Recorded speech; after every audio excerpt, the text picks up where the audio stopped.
Hello everyone, and welcome back to our C1 Advanced English series. I'm Emma, joining you from London, and today we have a topic that will completely change the way you write in English. Hey there, I'm Jake. And Emma's right. Once you understand today's lesson, your essays, reports, and academic writing are going to sound so much more sophisticated. We're talking about nominalization. It's one of the most powerful tools in formal written English, and yet most learners have never heard of it. I'll be honest, Emma, when I first heard the word nominalization, I thought it was something to do with elections. You know, nominating a candidate? A very natural assumption, but no. Nominalization simply means turning a verb or an adjective into a noun. For example, the verb decide becomes the noun decision. The verb analyze becomes analysis. And why do we do that? Because in academic and professional writing, nouns sound more formal, more objective, and more concise than verbs. Exactly. Compare these two sentences. Spoken style. The company changed completely, and this helped them grow. Written academic style. The complete transformation of the company facilitated its growth. Wow, that second one sounds like it belongs in a business school textbook. The verb, transformed, became the noun, transformation, and suddenly the sentence has authority. That's the magic of nominalization. It compresses information. It removes the personal subject. Instead of saying, "We considered the proposal," we write, "the consideration of the proposal." So today we're going to explore 5 key nominalizations that appear constantly in academic writing: transformation, consideration, implementation, deterioration, and facilitation. Let's hear them used in a real conversation. Imagine Jake and I are discussing a research paper we've been reading. So Emma, did you finish reading that paper on urban planning I sent you? I did, and I was genuinely impressed. The transformation of the city center over the past decade is remarkable. From a neglected industrial zone to a thriving cultural district. Right? And the implementation of the new transport system was apparently a huge factor. They didn't just plan it, they actually carried it out efficiently. Yes, and the implementation took only 3 years, which is extraordinary for a project of that scale. Most cities struggle with the implementation phase. What surprised me was the section on environmental issues. Before the project, there was significant deterioration of the local air quality. I noticed that too. The deterioration had been ongoing for almost 20 years. But after the transformation, pollution levels dropped by 60%. And it took serious consideration of every stakeholder's needs: residents, businesses, environmental groups. The consideration of multiple perspectives is what made the policy work. Absolutely. The facilitation of public dialogue was central to the project's success. Without that facilitation, the community would have resisted the changes. I want to write a summary of this paper. Could you help me make it sound more academic? Of course. That's exactly what nominalization is for. Let's break down what just happened in our conversation. Did you notice, Jake, that we naturally used nominalizations throughout? Instead of saying, "the city transformed," we said, "the transformation of the city." Yeah, and instead of "they implemented the system," we said "the implementation of the system." It feels more formal, doesn't it? It does. And there's a structural pattern here. Notice how nominalizations are often followed by of. The transformation of the city. The implementation of the system. The deterioration of air quality. That of construction is so important. Let me try one. The consideration of every stakeholder's needs was essential. Perfect. And we can also use possessives. The city's transformation. The system's implementation. Both forms work in academic writing. Now Emma, I want to test something. Can I try a sentence and you correct me? The deteriorate of the building was caused by neglect. Almost, but deteriorate is the verb. We need the noun form. So it should be, the deterioration of the building was caused by neglect. Right, deterioration. The verb is deteriorate, the noun is deterioration. That ending, ation, is a strong clue.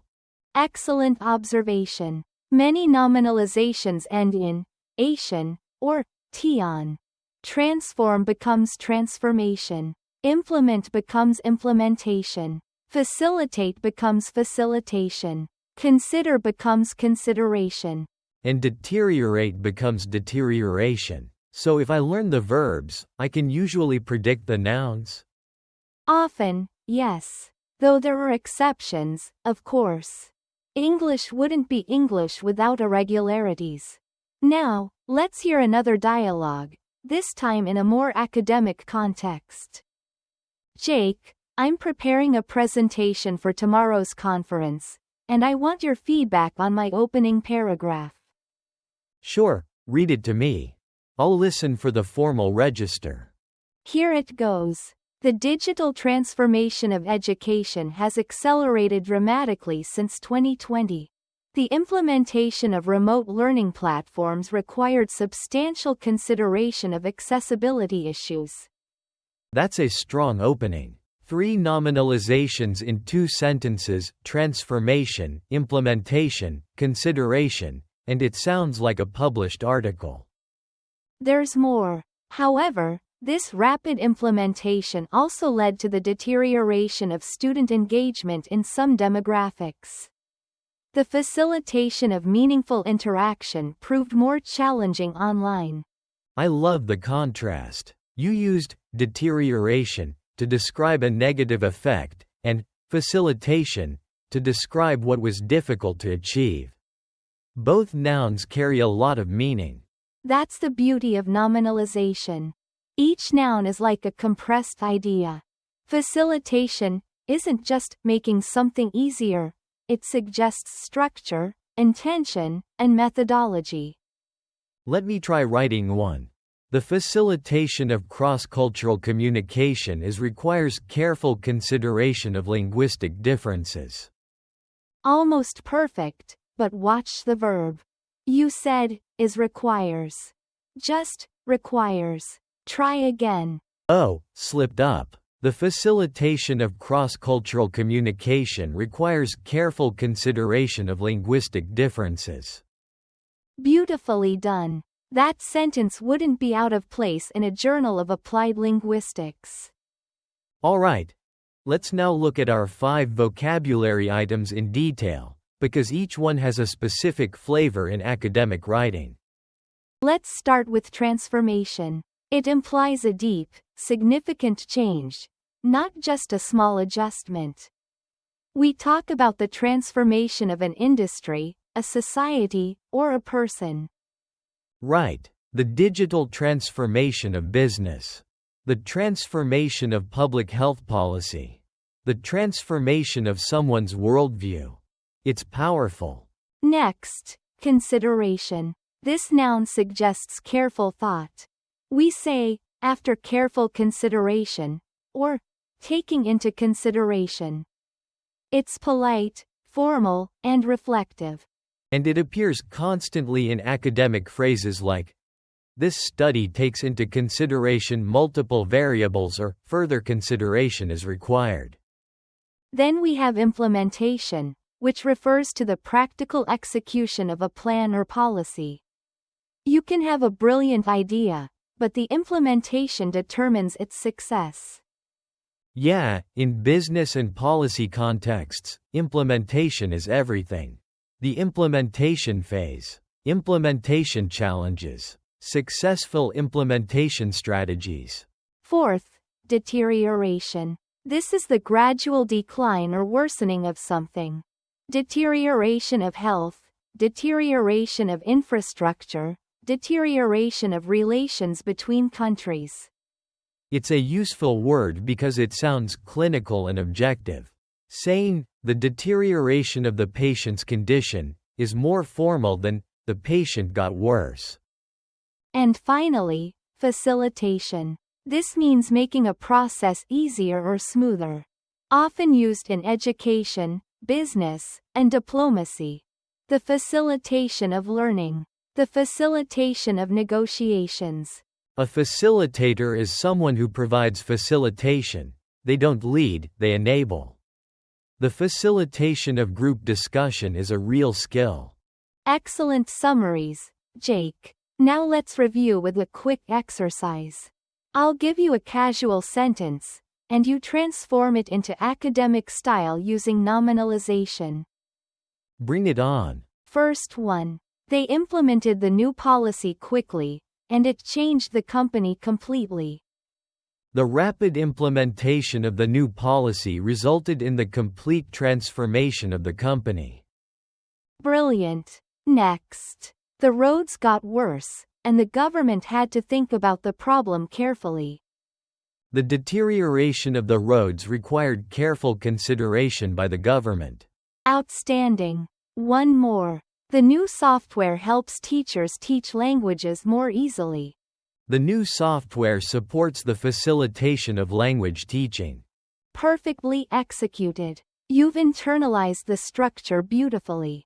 Listeners, I encourage you to try the same exercise. Take any spoken sentence and rewrite it using nominalization. And remember, nominalization isn't always better. In speech, verbs sound natural. But in academic essays, reports, and professional emails, nominalization creates that polished, authoritative tone. Use it wisely. Overusing nominalization can make writing feel cold or bureaucratic. The skill is knowing when to deploy it and when to let verbs do the work. Balance is everything in style. That brings us to the end of today's lesson. We've explored nominalization, and we've used 5 powerful nouns: transformation, consideration, implementation, deterioration, and facilitation. Practice writing a paragraph using all 5. Share it in the comments. Emma and I would love to read your work. In our next lesson, we'll move into another fascinating area of advanced English: hedging language. We'll learn how academic writers express uncertainty and caution using phrases like, "it could be argued," "this suggests," and "tends to indicate." It's the language of careful, thoughtful argumentation, and it's essential for university writing and research papers. Until then, keep reading, keep writing, and keep transforming your English. Goodbye for now. Take care, everyone. See you in the next lesson.